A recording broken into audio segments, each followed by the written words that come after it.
I refuse to not be first. Do we do enough? Well, I never shut up about it. It must have been about 16, 17. We nicked their guilt rings. Right, the bouncers' guilt rings. This is no good for me. That's the reality. If you want the honest truth, and I see it every day.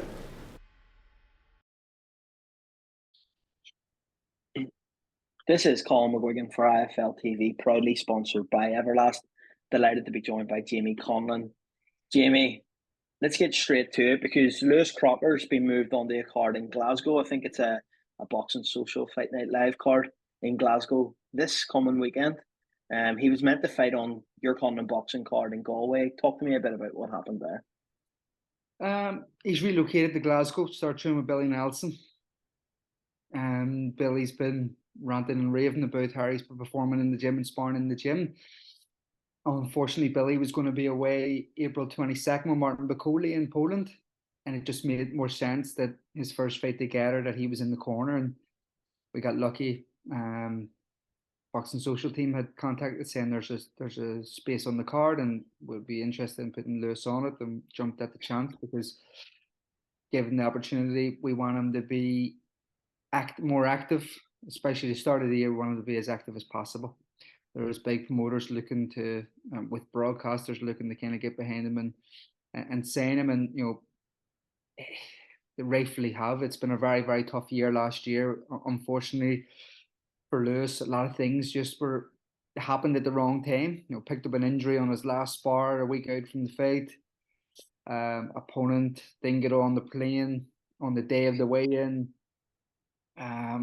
Got flu on one of the fights that he was supposed to be on. So loads of different small issues that just happened last year, and it ended up being a real bad year for him. But again, a learning year. A lot to take away from it. A building year in terms of his mentality, and Harry comes back from it. And now attacking this year is key. Billy Nelson in Glasgow seems to be a good fit for him. He's got him a house. He's staying in the house over there, and really, really good team around him. He's enjoying training with Big Martin and Billy and the team that's there, Big Nick Campbell. So, and again, Billy's a Rangers fan, unfortunately. Lewis is a Rangers fan, unfortunately. And the lads then are having fun together up in Glasgow, sitting in second place behind Sally. I do need to ask you, normally in a fight like this, when someone's been out of the ring and someone's been going through issues outside of the ring, you would put them in with, a journeyman who maybe will last a few rounds, you get them out of there, it's a feel-good fight. Lewis Crocker's going in against someone with 33 KOs. Talk to me a bit about that decision. It's hard to get him matched because even when we're sparring, people aren't coming back. When he was down in London as well, he has, again here, very, very hard to match. Always has been hard to match. Rebuilding him, really, really hard to match him with just your standard, typical journeyman. I don't like the word of it, but yeah, the opponent kind of that's just going to come in and no one's going to really lie down. Paul Julio was one time tipped to be a massive prospect and potential champion, and has just unfortunately now went down the road of taking fights for a quick buck and stuff and whatever. But he's so like he's got the talent there, he's got the power there. He can cause upsets. I think they all still come to win, but they understand their place now and position now in terms of fighting on the card. They're on the B side, and he's on the road. So it's the kind of fight I think Lewis needs. If it was an easy one, a knockover one, he kind of goes into probably a bit more of a robotic mode and doesn't really just goes through the motions. But this kind of opponent will keep him alive and keep him lively and have him switched on, and it's the right fight. Billy believes that was needed at this stage. We're 10 days out from a massive night for Conlan boxing. First show down in Galway, Kieran Malloy's homecoming. Tell me a bit about this card, and obviously with Lewis Crocker coming off the card, what type of fights can we see on that card building up to the main event? It's a big prospect show for us, as well as the Irish title fight. Again, both lads are still early in their career. Gene Morrissey and Kevin Cronin, both under like 6 fights. So it is a prospect show. It's a show that I think we're looking to build fighters on, but also give them tests that's going to help them grow and learn and mature as fighters.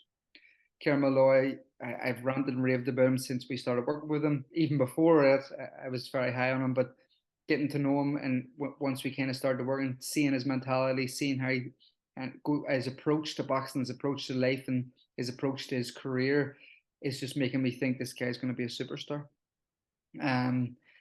Coming to Galway, it hadn't really been done before. There was one show previously, but it's kind of been the West is a bit of a forgotten part of Ireland, and we're looking to reinvent it and reinvigorate it. And I really believe that we've got a potential hub of boxing on our hands in Ireland. The show sold out in 3 hours. Kieran, it kind of has that appeal down there that is really going to give the top amateurs that are down there an avenue to kind of start to look at professional boxing in the future. The show that we have Kurt Walker, 2020 Olympian, Kieran Malloy, Kurt Walker. We have a few other guys, Danny Keaton, John Cooney from down there. It's a good prospect show, but all in good fights.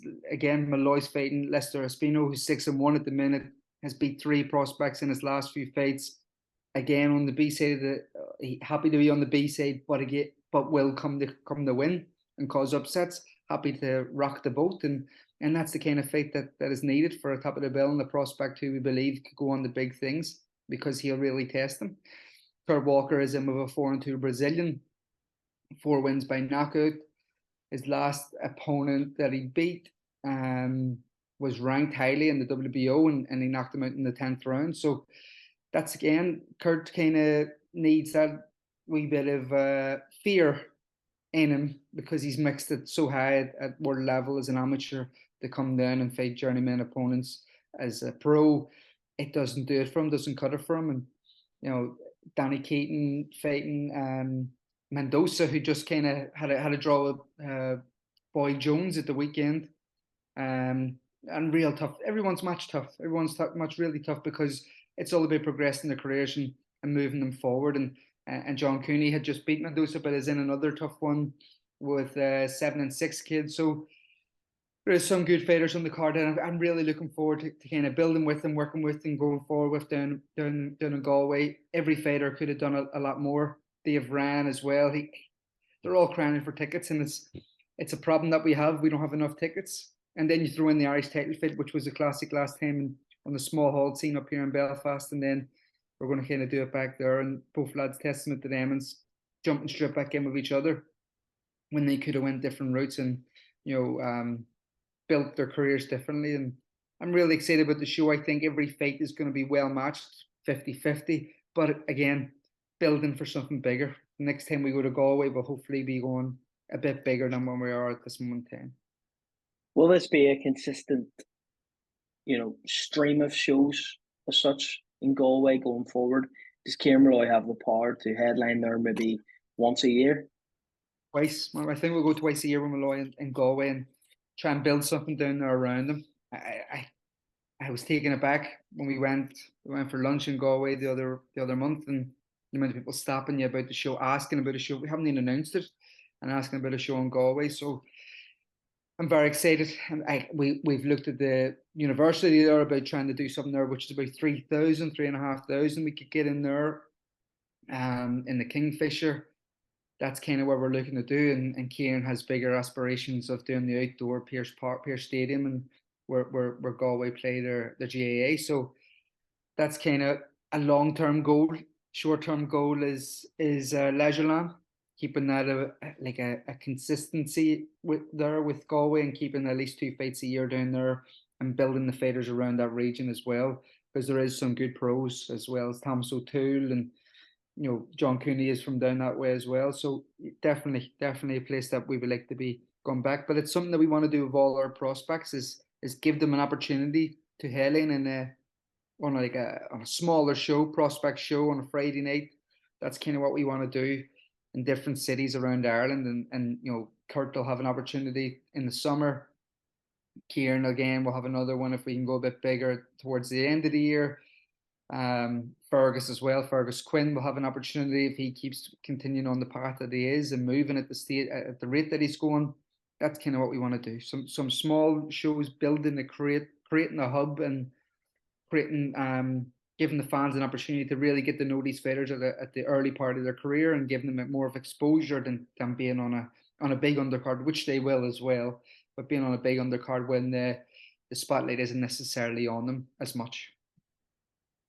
Moving on to Belfast, mix homecoming world title fight in the SSE. Massive night of boxing ahead for Belfast. Ticket sales have been through the roof. In terms of that show itself, will we see the likes of Kieran Malloy, Kurt Walker, possibly Lewis Crocker on that card?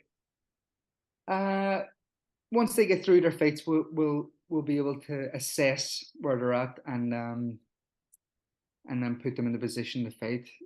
The way we've done the card, it's a 3-way card basically. Ourselves on the ground, Top Rank have 3 slots, and Queensberry have 4 or 5 slots. So we're working together with the three promotions are working together, and Top Rank's 3 slots are Kurt and Kieran. They've got 2 slots for Kurt and Kieran, but they do have to come through April 21st first, and then they can focus on May 27th.